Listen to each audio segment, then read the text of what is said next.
सदा सहाई दास पर मन ही बिसारे नाही। जग जीवन साची कहे कबहू नियारे नाही। यह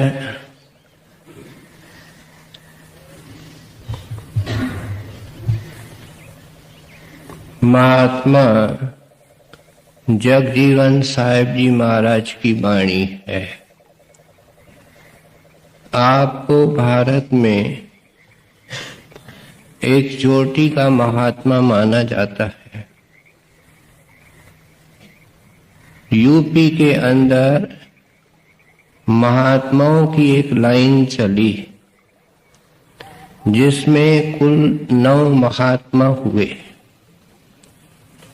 और उनके अंदर हमने कुछ महात्माओं के नाम सत्संग के अंदर सुने हैं। बीखा साहब, फिर दूलन दास जी महाराज जिनकी वाणी हम कभी कभी लेते हैं। पलटू साहब भी इसी लाइन के अंदर हुए हैं। आपके संबंध में कहा जाता है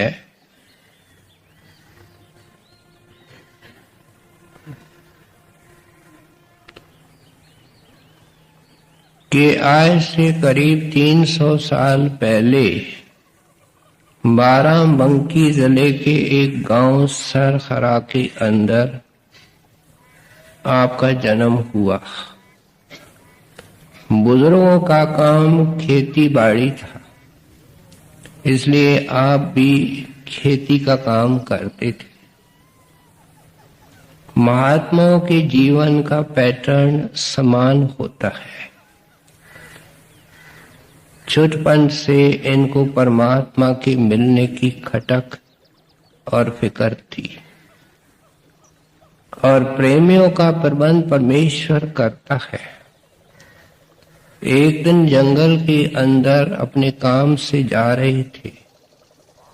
देखते हैं कि 2 सुहावने स्वरूप जा रहे हैं। ऐसे महासुंदर स्वरूप कभी देखे नहीं। एकदम आपकी आंखें उनके ऊपर फोकस हो गई। महात्मा एक पेड़ के छाया के नीचे बैठ गए।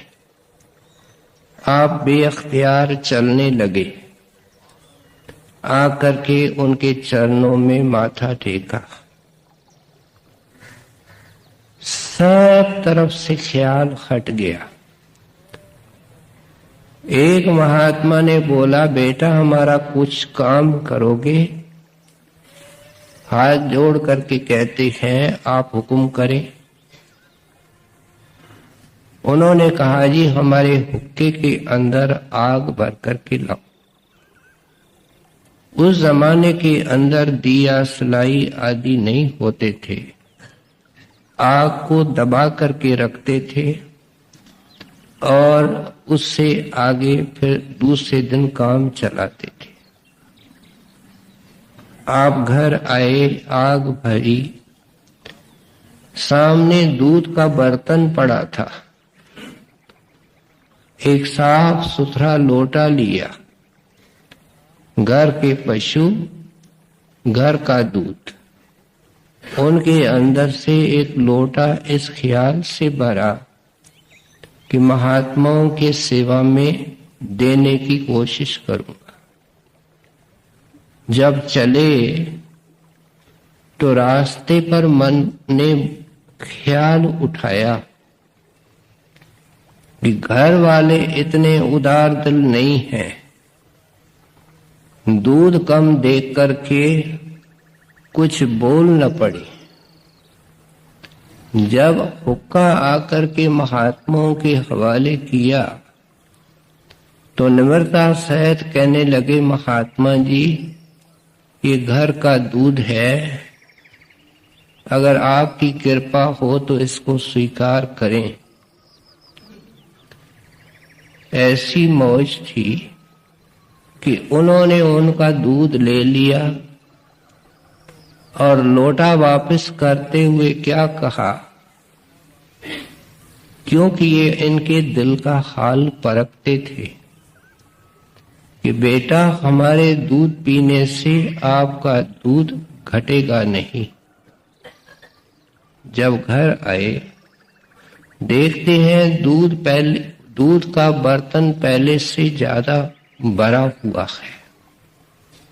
एकदम सख्त महसूस हुआ कि मैं मूर्ख निकला, मैंने इन महापुरुषों से लाभ नहीं उठाया। और खूब जोर से दौड़े। महात्मा काफी आगे निकल चुके थे। जाकर के वहां तक पहुंचे। उन दो महात्माओं के अंदर एक बुल्ला साहब थे। उनके चरणों में जाकर के नमस्कार कहते हैं कि दीन दयाल, मैं भिखारी, मैं गरीब, मेरे अंदर कसक है, मेरी झोली में कुछ डाल के जाओ। हकीकत क्या थी कि महात्मा देने के लिए ही उस जंगल में आए थे।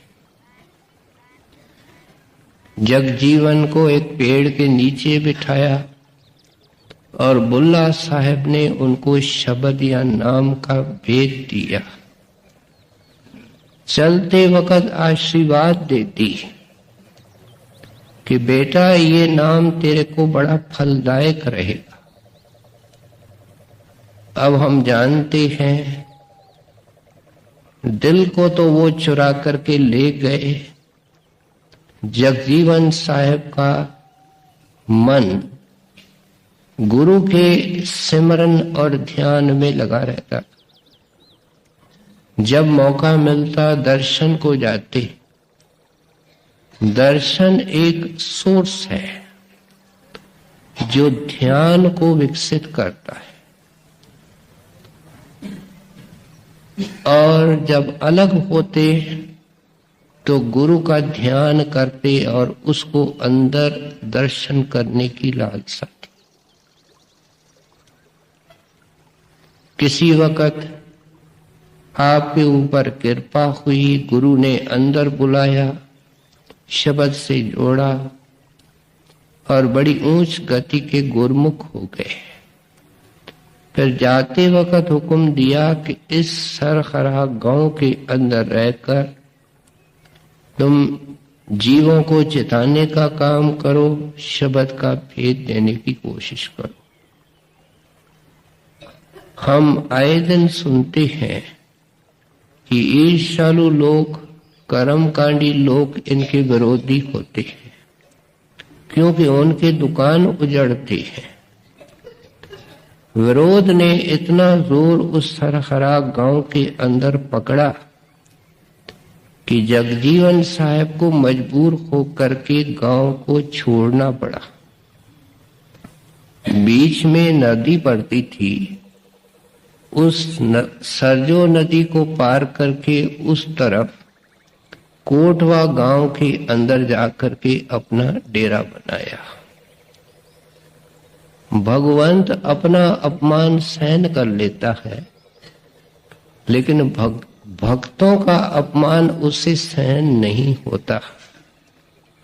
इतिहास बोलता है कि कुछ अरसे के बाद सरजो नदी के अंदर बाढ़ आई और बहुत सारा सरखरा गांव का हिस्सा बहा करके ले गई। कोटवा के अंदर आज भी आपकी समाध है, आपके चिन्ह है और आने वाले पीढ़ियों के मार्गदर्शन के लिए ये वाणी छोड़ के गए। हमने अभी आपको सुना,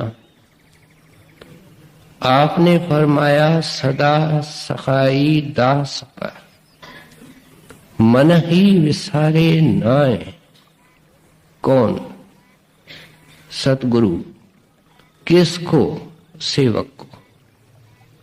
कहते हैं सतगुरु सेवक को जब अपने शरण में लेता है तो हरदम उनके अंग संग होता है और उसकी सहायता करता ही रहता है। आगे क्या लिखते हैं? जग जीवन साची कहे, प्यारे मैं कोई सुनी सुनाई बात नहीं कहता, मैं अपनी देखी हुई बात कहता हूं, सच्ची बात कहता हूं। जग जीवन साची कहे, कबहू न्यारे नाए। ऐ सेवक तुम उससे अलग हो, लेकिन वो तेरे से अलग नहीं है। गुरु साहब ने वाणी के अंदर लिखा, सुन संतन की साची साखी।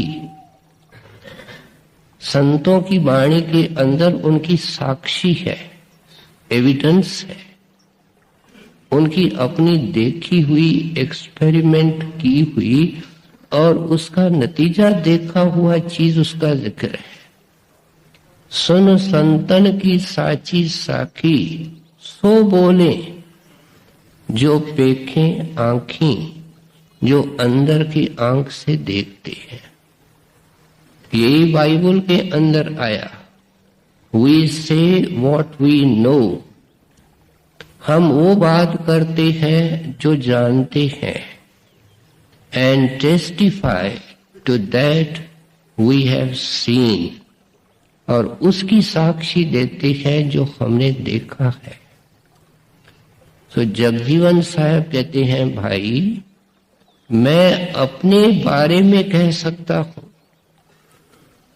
मेरे तजुर्बे से फायदा उठाओ कि जब मेरे सतगुरु दीन दयाल ने मुझे शब्द और नाम का भेद दिया, अंदर शब्द को पकड़ने की टेक्निक दी, साधना दी, तो जो बाहर से नाम दिया मैंने उसको एक पवित्र मंत्र समझा और गुरु को एक महापुरुष समझा।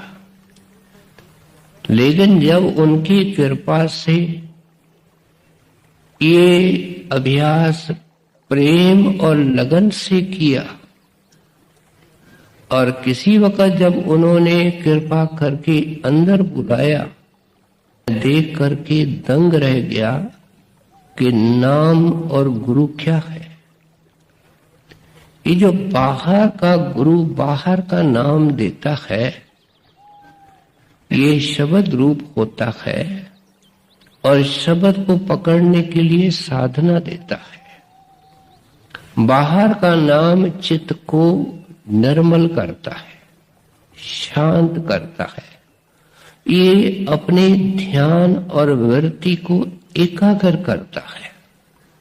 करते करते ये हालत आती है कि सिमरन के जरिए अगर ये अपने वृत्ति को आंखों के बीच में रख कर के लगातार सिमरन करे, समय को बढ़ाता जाए, तो सिर्फ सिमरन के जरिए ही ये शरीर खाली हो सकता है, शरीर की समाधि लग सकती है। जो सिमरन हमको अनूना लगता है, फीका लगता है, नीरस लगता है, जब आंखों के बीच में एकाग्रता से, एकाग्रता का अर्थ क्या है? जिसमें बीच में कोई ख्याल नहीं आए। आपके जेब से 1000 का नोट गिर जाए, कोई पत्नी का हीरा गिर जाए, उस वक्त चित्त किस तरीके से एकाग्र होता है? एकदम एक ख्याल होता है, कीमती चीज गिर गई। उस वक्त शरीर का होश नहीं रहेगा, संसार का होश नहीं रहेगा, किसी और बात का ख्याल तक नहीं रहेगा। ये सिमरन की अवस्था करते करते होती है, संतों ने की है, जगजीवन साहब करके समझा रहे हैं। कहते हैं फिर तेरे को पता चलेगा कि ये तो मेहंदी के गीले पत्ते थे, जिनको सुखाने से, बारीक पीसने से, उनको घोलने से अंदर से लाली निकलती है, वो लाली अंदर निकलती है। और सतगुरु को महापुरुष समझा और नाम को अक्षर समझा, लेकिन अंदर जाकर के देखा कि बेअंत खुशियों का, शांतियों का, सुखों का, बेअंत प्रकाश का सागर, अद्भुत राग रागनियों का भंडार, वो नाम है। और गुरु उसका दाता, उसका मालिक, ये अंदर देखा। और अंदर देख करके फिर क्या देखता हूं कि हरदम मेरे सामने है। हर एक प्राणी में मुझे गुरु नजर आते हैं। किंकर पत्थर ठेकरी भय आरसी मोए।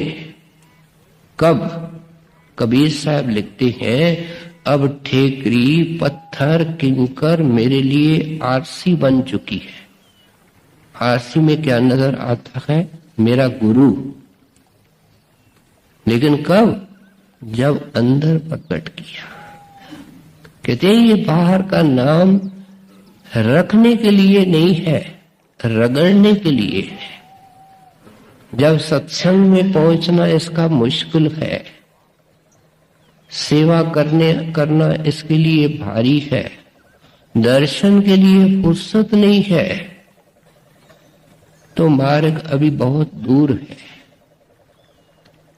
ये तो गीला बारूद है, और गीले बारूद को आग ऐसे जैसे नहीं पकड़ती है। सो इसलिए आप समझाते हैं कि तेरे को अंदर जाकर के पता लगेगा कि जिस दिन से तेरे को शरण दी, तेरे को एक श्वास भी नहीं छोड़ा, हरदम तेरी फिक्र करते रहे और हरदम तेरा ख्याल रखते रहे। अब यहाँ एक नई बात करते हैं सदा सखाई दास पर, कि अपने दास को हमेशा सहायता करते रहते हैं। अब ये समझना होगा कि दास का अर्थ क्या और सहायता का अर्थ क्या। संत महात्मा जो ऊंचे और सच्चे होते हैं, क्या हमारी बीमारी को ठीक करने के लिए आते हैं, या मुर्दे को जिंदा करने के लिए आते हैं, धन दौलत देने के लिए आते हैं, या संसारी कामों को संवारने के लिए आते हैं? वे तो हमारे प्रीत की जड़ें संसार से निकाल करके अपने निज भंडार में लगाने के लिए आते हैं। माफ करना, वर्षों के सत्संग के बाद, संतों के शरण में रहने के बाद हमको संतों की मिशन समझ में नहीं आई। हम रात दिन दुनिया के कांटों में उलझते रहते हैं और उनको सुलझाने के लिए हम सतगुरु की मदद चाहते हैं। माफ करना, सत्संगी मूर्ख है और सतगुरु इसलिए दुनिया में आते ही नहीं है। न ये उनके दुकान में चीज बिकती है, वो हीरे और जवाहरों के व्यापारी है। इनके दुकान लगाने वाले और लोअर डिग्री के साधु महात्मा होते हैं। सो इसलिए आप उपदेश करते हैं कि पहले वो दास की सहायता करते हैं। दास कौन है? कोई तो तन मन दुखी, कोई नित उदास, एक एक दुख सबिन को, सुखी संत का दास। ये है दास जो इस शरीर को छोड़ करके अपने तन मन को गुरु के हवाले कर चुका है, जर खरीद गुलाम बन चुका है। जो चीज आपने दे दी वो क्या आपके पास रहती है? क्या वो उसके पास है जिसको आपने अर्पण की? क्या मतलब है कि जो कुछ है वो सतगुरु का।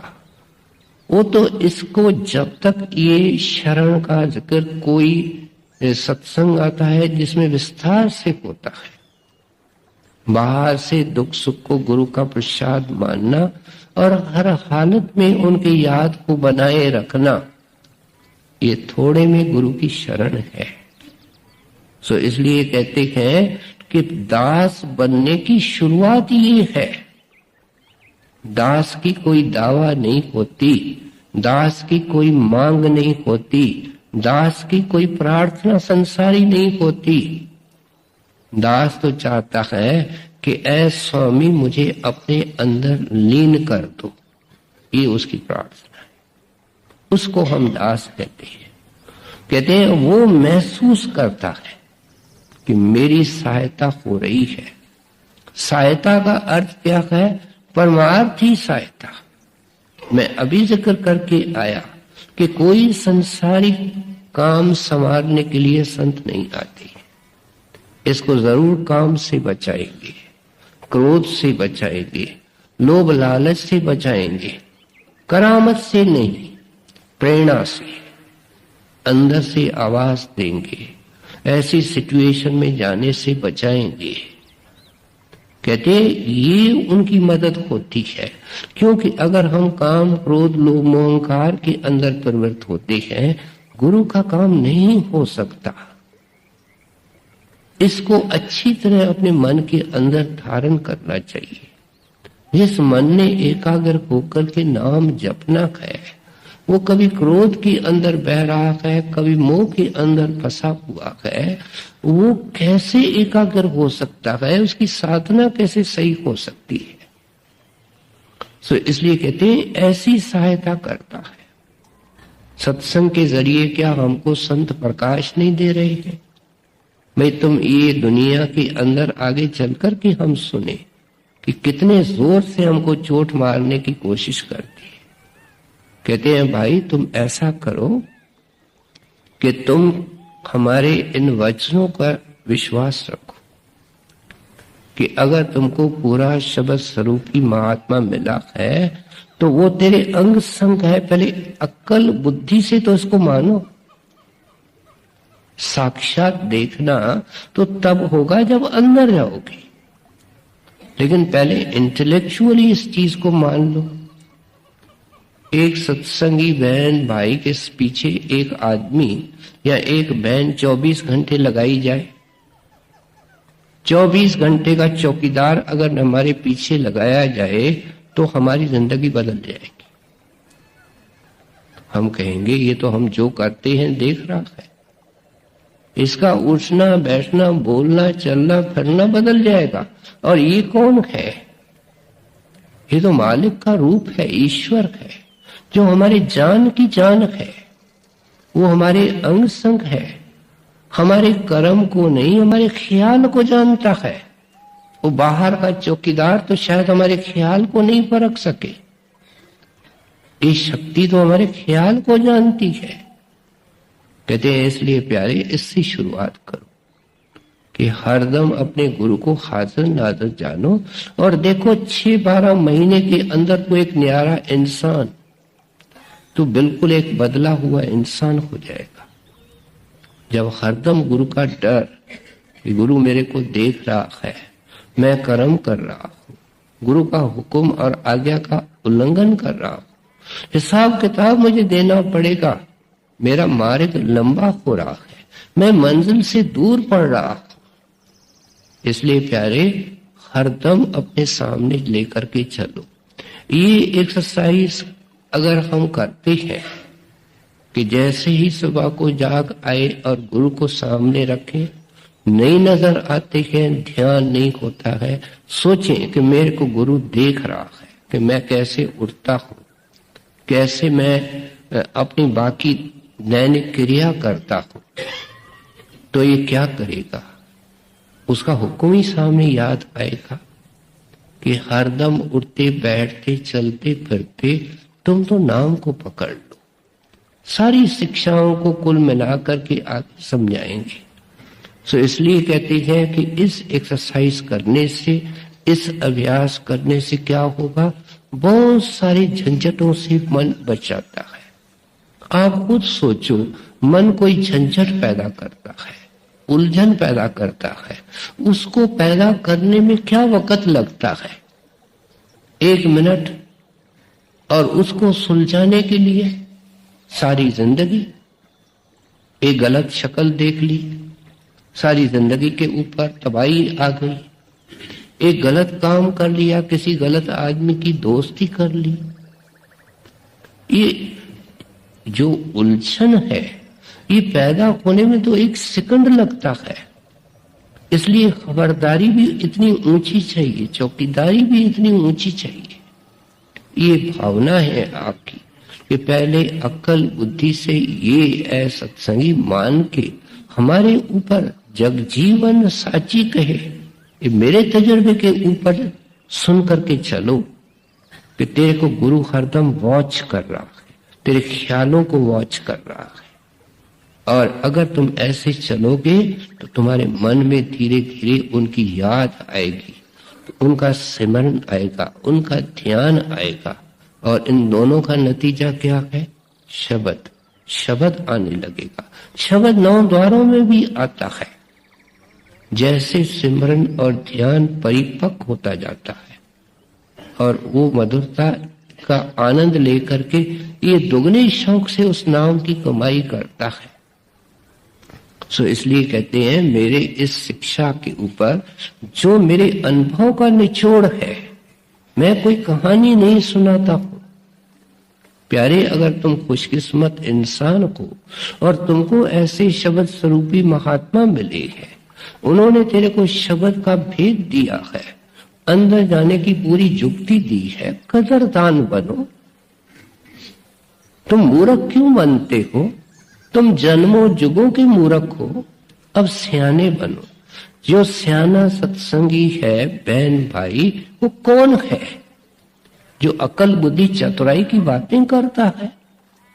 सियाना वो है जो हरदम सिमरन करता है। हम याद रखें, उसके सिवाय हम सब मूर्ख हैं। जिस वक्त भी हम नाम को भूलते हैं, हम महामूर्ख बनते हैं। सत्संगी बहन भाई के सियानत की, चतुराई की, उसकी होशियारी और अक्लमंदी की निशानी एक है कि गुरु के नाम को छाती के साथ लगा करके रखता है। हम आपको आगे सुने। सदा सहाय दास पर मन ही बिसारे नाही, जग जीवन साची कहे कबहू न्यारे नाही।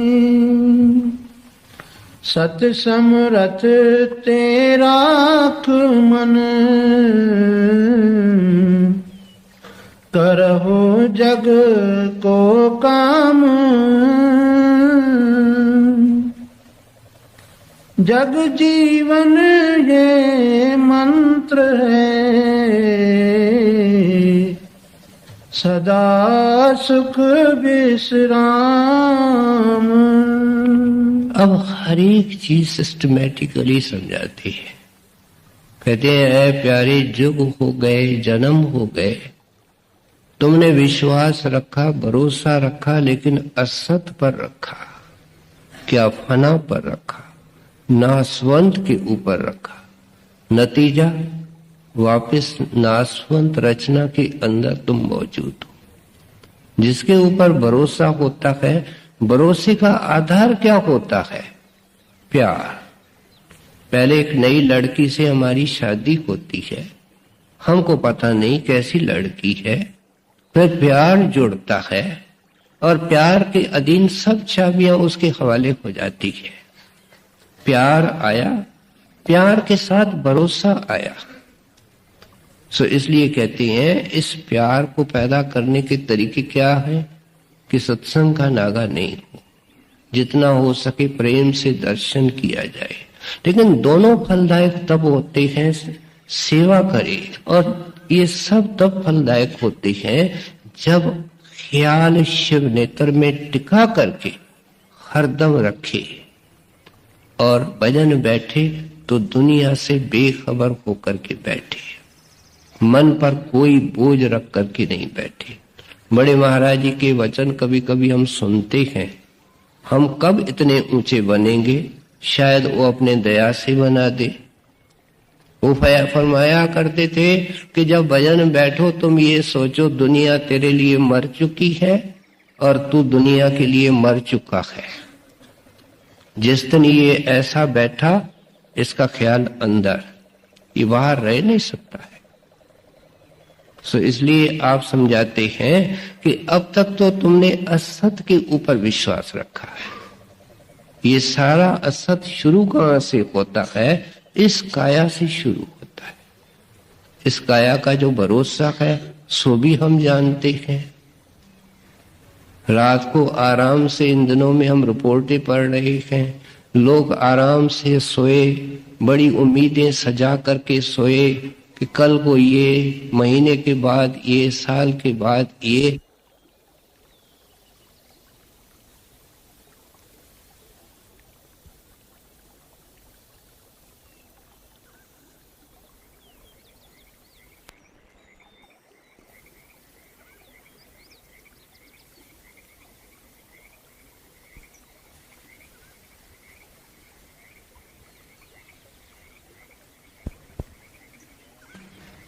रात को आराम से, इन दिनों में हम रिपोर्टें पढ़ रहे हैं, लोग आराम से सोए, बड़ी उम्मीदें सजा करके सोए कि कल को ये, महीने के बाद ये, साल के बाद ये। रात को कुछ मिनटों के लिए भूकंप के झटके आए,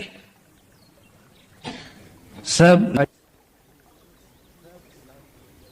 खत्म हो गई, पासबुक खत्म हो गए, ज्वेलरी दब गई, ऊंचे ऊंचे मकान जिनका फखर था उड़ डे पड़े। क्या रहा? कहते हैं गहराई से सोचो कि जिसके ऊपर तू इतना भरोसा करता है, जिसके बारे में इतना वक़्त देता है, इतना सोचता है, उसकी असलियत क्या है? क्या आंख बंद करके बैठे हो, समझने से इनकार करते हो, हकीकत को रियलाइज करने से रिफ्यूज करते हो? तेरे सामने हो रहा है और फिर भी इस असत का विश्वास नहीं छोड़ते। तो इसलिए कहते हैं सत समृद्धि राख मन। तुमने अपने मन को टोटली संसार को बेच रखा है, संसार के लोगों को, संसार के पदार्थों को, संसार के दोस्तों को, रिश्तेदारों को और दुनिया की चीजों को। ये दोनों असत है, फना है। कहते हैं अगर तुम ये सत्य के ऊपर विश्वास रखोगे तो कहते हैं तू सुख धाम में चला जाएगा। महाराज जी से किसी ने पूछा कि हजूर नर्क कहाँ है? कहने के नर्क ऊपर है, लेकिन ये दुनिया भी एक नर्क है और उस नर्क के अंदर हम दिन रात गोते खाते रहते हैं। इंसान को फिर भी 100 अधिकार मिले हुए हैं कि भूख लगती है तो कहता है खाना दो, प्यास लगती है कह सकता है पानी दो। इसके सामने कितने पशु हैं, कितने पंखी हैं, कितने कीड़े हैं, मोरियों के अंदर कीड़े कितने तादाद में होते हैं। एक शहद की बूंद गिरती है, कितनी मक्खियां उसके ऊपर आती है। ये सब किसी वक्त हम जैसे इंसान थे। इन्होंने जगजीवन साहब वर्गे महात्मा जब जब ये चोले के अंदर थे समझाते रहे। आज का महात्मा आज समझाएगा, 100 साल के बाद उस वक्त का महात्मा समझाएगा। समझाएगा वो जो जगजीवन साहब समझाएगा। सो इसलिए आप समझाते हैं कि ये दुनिया एक फना की ढेरी है, एक कीचड़ की ढेरी है, तुम इसके अंदर क्यों बने हो? हमारे सामने गोबर की मक्खी है, शहद की मक्खी है, दोनों का दिन कैसे निकलता है? शहद की मक्खी का बगीचे के अंदर और गोबर की मक्खी का नाली के अंदर, पेशाब पाखाने के ऊपर। ये हमारी जिंदगी है। गोबर की मक्खी ये क्या चाहते हैं कि शहद की मक्खी बने, सत्य के ऊपर विश्वास रखे, नाम को पकड़ के रखे। हम तो यहां से उठते हैं, बाहर बातें करते हैं, सड़क के अंदर ही जगजीवन साहब ने जो समझाया वो भूल जाते हैं। क्या हमारी दुर्दशा है? अगर हम इसको भूल जाते हैं तो कुछ तो याद रहता होगा। क्या याद रहता है? फना, असत। कहते हैं इतने सुनते हुए, इतने तेरे ऊपर दया हुई है, ज्ञान की किरण फूटी है, फिर भी तुम समझने से बिल्कुल इनकार करते हो। कहते हैं ऐसे सत्य के ऊपर विश्वास रख करके दुनिया के काम करने हैं। हम आए दिन सुनते हैं संत मत जिम्मेवारियों को नहीं छेड़ता, संत मत हमको अच्छी पत्नी, अच्छा पति, अच्छा बेटा, अच्छी बेटी, अच्छा पड़ोसी, अच्छा देश का नागरिक बनाना चाहता है, क्योंकि वो लाइट में है। अंधेरे में जो आदमी है उसको क्या पता। सो इसलिए आप समझाते हैं कि ये दुनिया की जिम्मेवारियों को छेड़ता नहीं, लेकिन ये जरूर हिदायत संत मत करता है कि मन उनको बेचना नहीं है। कुछ आता है हरी इच्छा, कुछ जाता है हरी इच्छा। मन अपने नाम के अंदर रखना है। सहजवाई की मिसाल हमने आए दिन सुनी है। जग माए न्यारे रहो जैसे जिबिया मुख माए, ये घना बक्षण करे तो भी चिकनी ना है। कहते हैं आपके सामने है, जुबान मुंह के अंदर रहती है। आपने सारी जिंदगी में कितनी चिकनी चीजें खाई, लेकिन आज जुबान के ऊपर चिकनाई है। कहते हैं इस तरीके से संसार में रहो।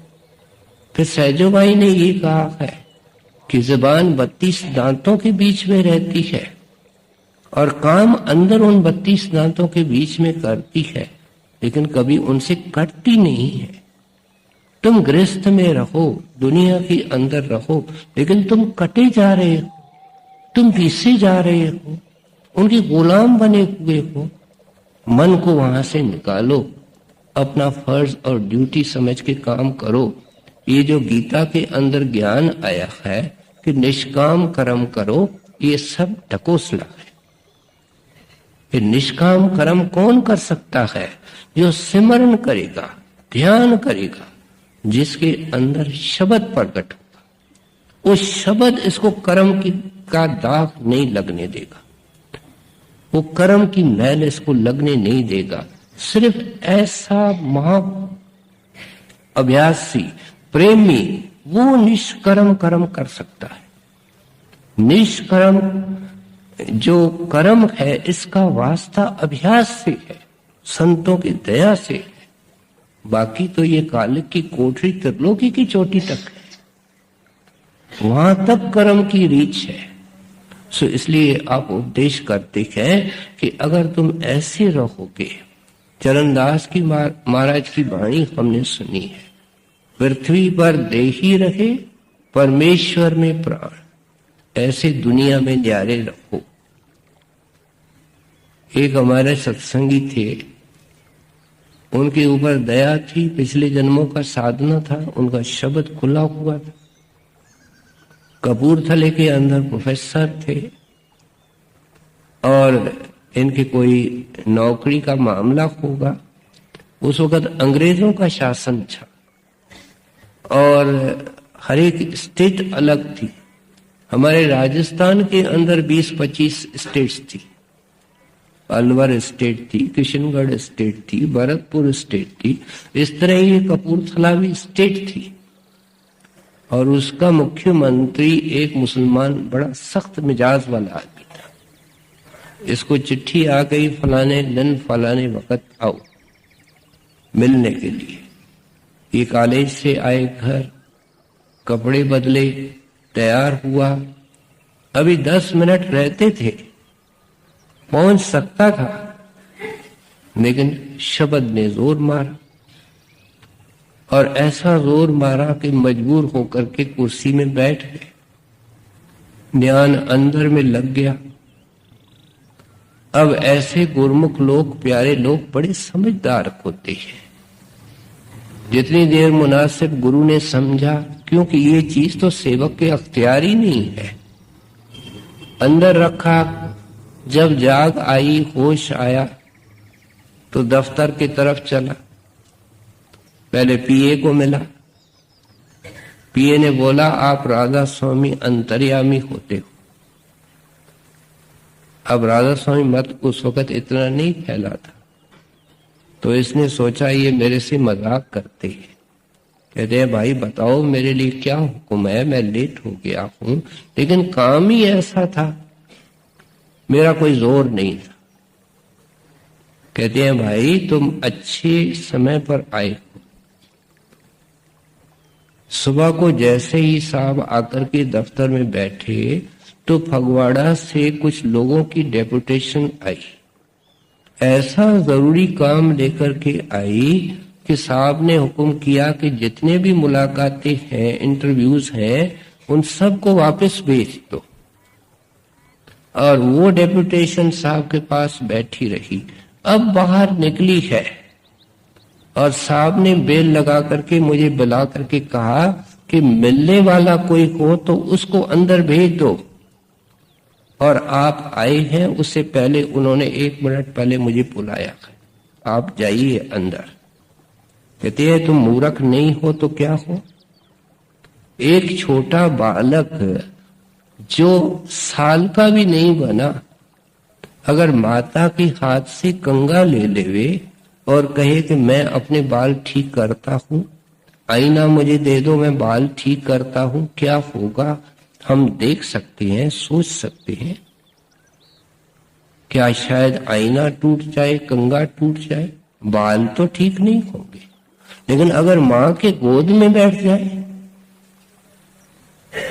दिन रात हमारी एक क्रिया है। हमको ये मिसाल मामूली लगती है, लेकिन सुबह से शाम तक हमारी एक हालत है। वाणी के अंदर सुनते तो जरूर है, तुम्हारी चिंता मैं मन धारी, तुम चिंत रखो धरो प्यारा।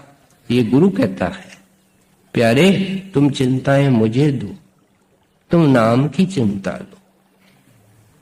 तुम नाम की चिंता ले लो, बाकी सब चीजों को मैं संभालूंगा।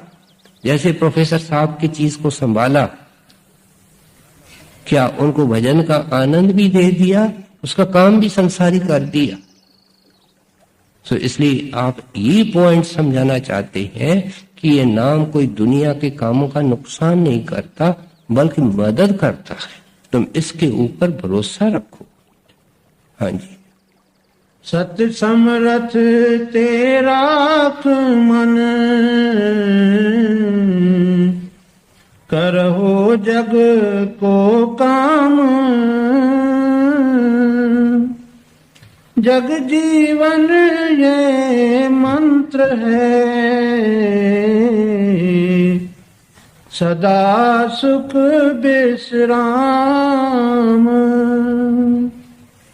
सत्य नाम जप जियरा,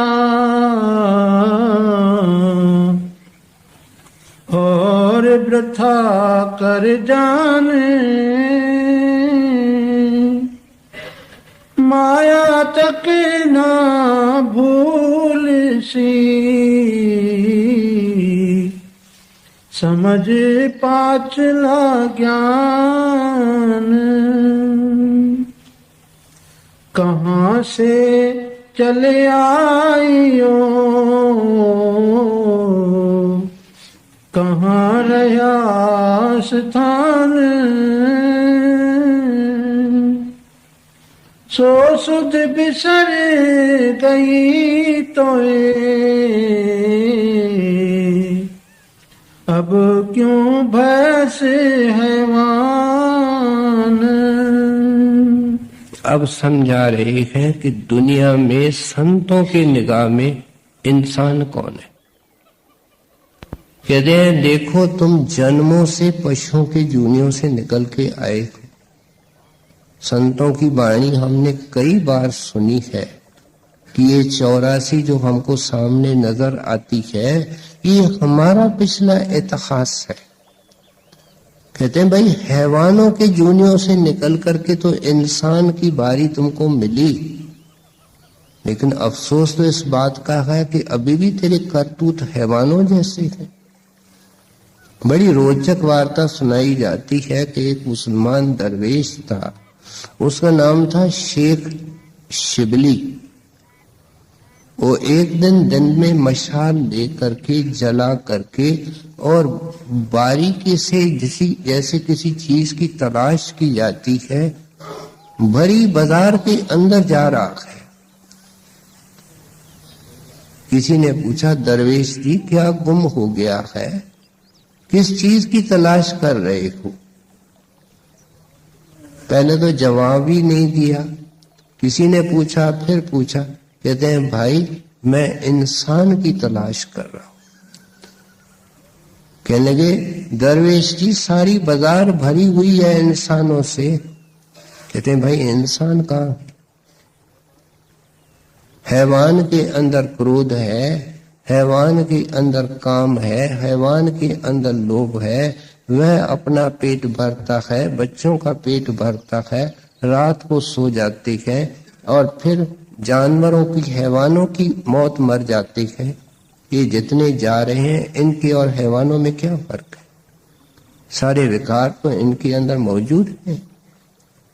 इसलिए तो कबीर साहब ने अपनी वाणी के अंदर इंसान और हैवान की डेफिनेशन दी। जय घट प्रीत न प्रेम रस, पुन रसना नहीं नाम।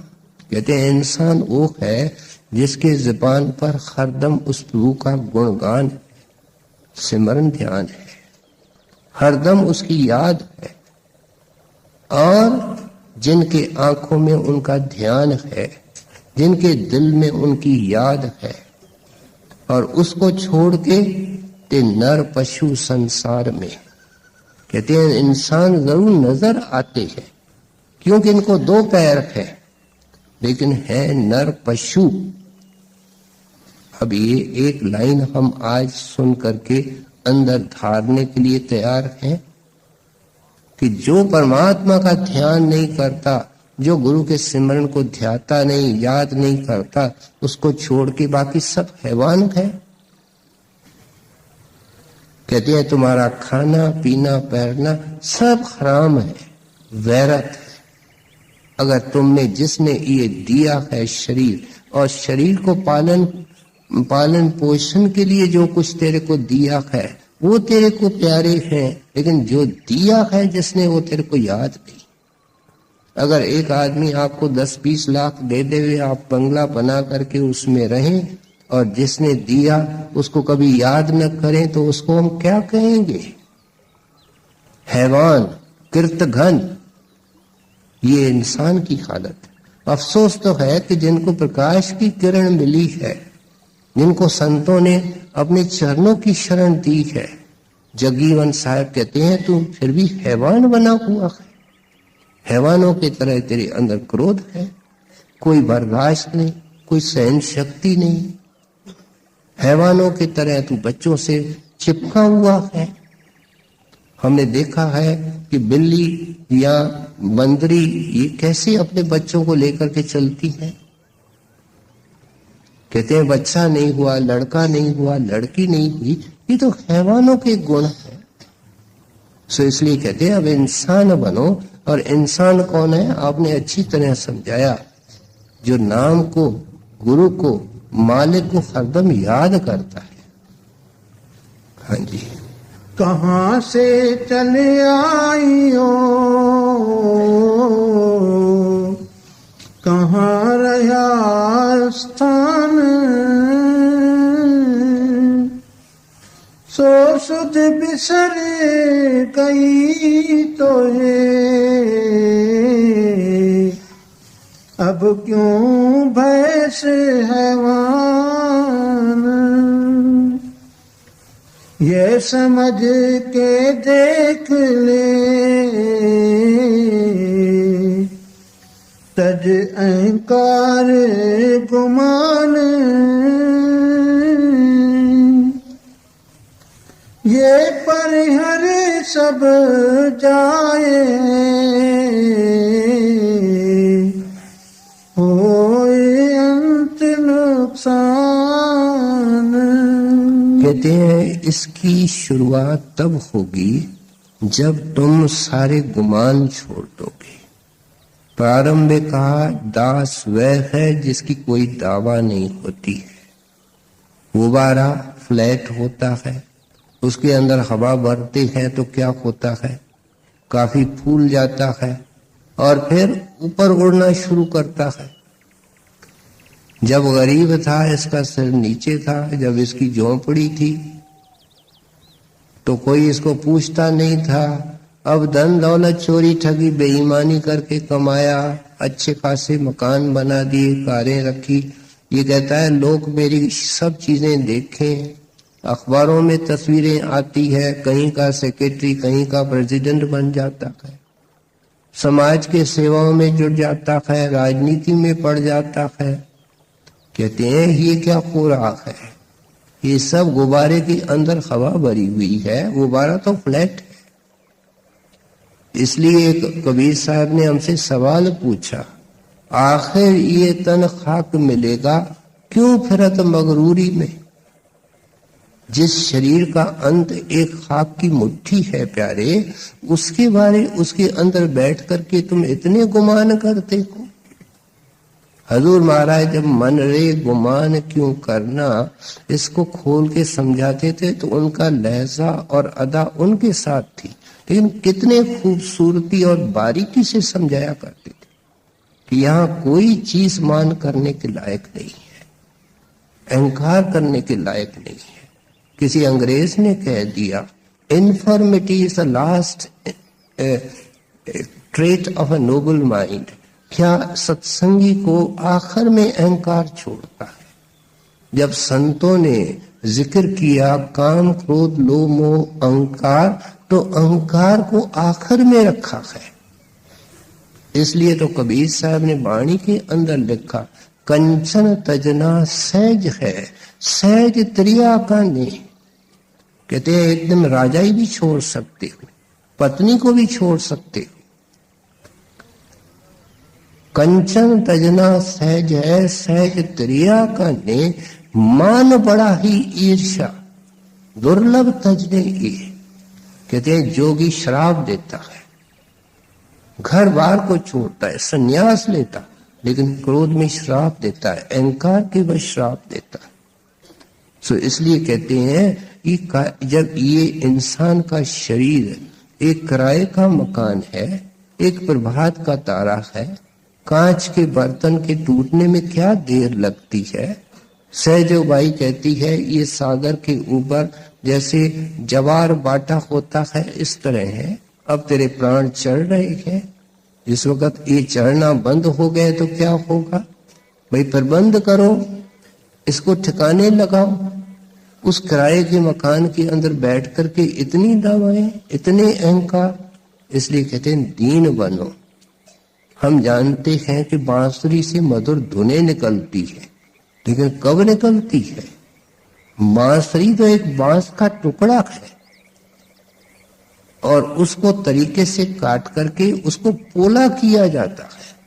जब ऐन पोला हो जाता है वो बांस का टुकड़ा जिसको हम बांसुरी कहते हैं, तो उनके अंदर से मधुर धुनें निकलती हैं। कहते हैं अपने आप को पोला करो, उसके लिए सिमरन है, इसके लिए दीनता है, इसके लिए सत्संग है, संतों की वाणी है।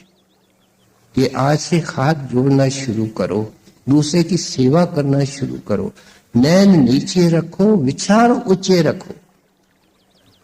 संतों की वाणी हमको ऊंचा उठाना चाहती है, इस कीचड़ से निकालना चाहती है। हमको संतों महात्माओं की शिक्षा को धारण करके सहयोग उनके साथ करके इस कीचड़ को छोड़ करके ठंडी हवा में जाना चाहिए, अंधेरे से निकल करके प्रकाश में जाना चाहिए। ये भावना है इन संतों की वाणी। दीन लीन रह निस दिन सदा और सरब सो त्याग, अंतर्बासा किए रहो महाहित के काम। सागर सुहावना, सुख तन पे ही होए, रमत रहे तन भीतरे, दुख न पावे कोई। जग जीवन गए चरण गुरु, नैन निराख निहारे, ऐसी जुगती रहे जो लेता ही उभार। कहते हैं सुबह से शाम तक हर एक इंसान जो काम करता है, जो सोचता है, सोचने के अधीन ये बोलता है, सोचने के अधीन ये काम करता है, अपनी प्लानिंग करता है। कहते हैं ये सब क्या है, इसके पीछे मोटिव क्या है? पंछी क्यों उड़ते हैं, पशु क्यों चलते हैं, ये जितनी दुनिया के अंदर हलचल है, अगर किसी से पूछा जाए ये सब क्यों हो रही है, तो महात्मा तो गागर को सागर में भर करके जवाब देते हैं, सुख चाहते, सुख की तलाश है। लेकिन ये उस तरीके से है जैसे हिरण के नाभि के अंदर कस्तूरी है, हवा का झोंका सामने से आता है, सोचता है सामने कोई खुशबूदार पेड़ है, हवा का झोंका पीछे से आता है, लौट करके पीछे देखता है, ये सोचता है दुनिया की जहां दौड़ में लगा रहा हूं वहां सुख है। अब जगजीवन साहब हमको समझाते हैं तुम तो संतों का जीव है। जब गुरु ने तुमको सामने बिठा करके समझाया था तो ये समझाया था तो परमेश्वर तेरे अंदर है। अगर विचार भी किया जाए कि इन बातों में सुख है तो सारे सुख बनाए किसने? वो बनाने वाला प्यारा तेरे अंदर बैठा है। इसलिए संत हमको इस पॉइंट पर लाते हैं कि तेरे को सुखों का जब दाता मिलेगा, सुखों की कोई कमी नहीं रहेगी और वो ऐन तेरे अंदर बैठा है। इसलिए प्यारे आज से सुखों की तलाश इन वस्त्रों में, बाहर के पदार्थों में, टी पार्टियों में, खाने पीने पहनने के अंदर खोजना बंद कर दो। मेहरबानी करो अपने ऊपर, खोजो अपने अंदर। जगजीवन साहब ने आखिर में कहा कि आंखों के बीच में लगातार देखते रहो। ये दरवाजा है, कहां ले जाएगा? खुशियों के घर में। वो खुशियों का घर कौन सा है? तेरी काया। कहते हैं इसके अंदर जाने का दरवाजा ये है जो खुशियों के भंडार में ले जाता है। सो इसलिए कहते हैं बाहर सुबह से शाम तक जो तुम खुशी और शांति की तलाश कर रहे हो, ये तो केवल सोने मकान के अंदर एक कौवे की चोंच मारनी है। फ्रस्ट्रेशन है, कभी किसी चीज को पकड़ता है, टीवी पसंद नहीं है, भजन चलाता है, दोस्त के पास जाता है, शॉपिंग को जाता है, टी पार्टियों में जाता है, मैरिज पार्टी में जाता है।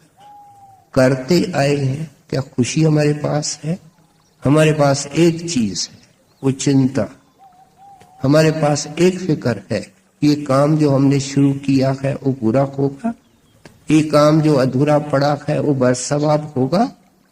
कहते हैं सुख का आंख है, सुख का दरवाजा ही आंखों के बीच में है। वो नाम की चाबी से खुलेगा। जब वो नाम की चाबी से खुलेगा फिर सुखों की शुरुआत हो जाएगी। तू अंधेरे से निकलेगा, कब्र से निकलेगा, ये आसमान नीचे रह जाएगा। पहले ये सूरज चांद सितारों को पार करता है, फिर ही तो उस सुख सागर में जाता है, शांतियों में जाता है। अब आप खुद सोचो, जिसने सूरज चांद सितारे पार कर दिए तो सारी बादशाहें नीचे रह गई। सारे हीरे जवाहरात नीचे रह गए। ये बादशाहों का बादशाह बन जाता है, बेपरवाह हो जाता है। जैसा इसका गुरु है, सेवक को गुरु ऐसा ही बनाना चाहता है।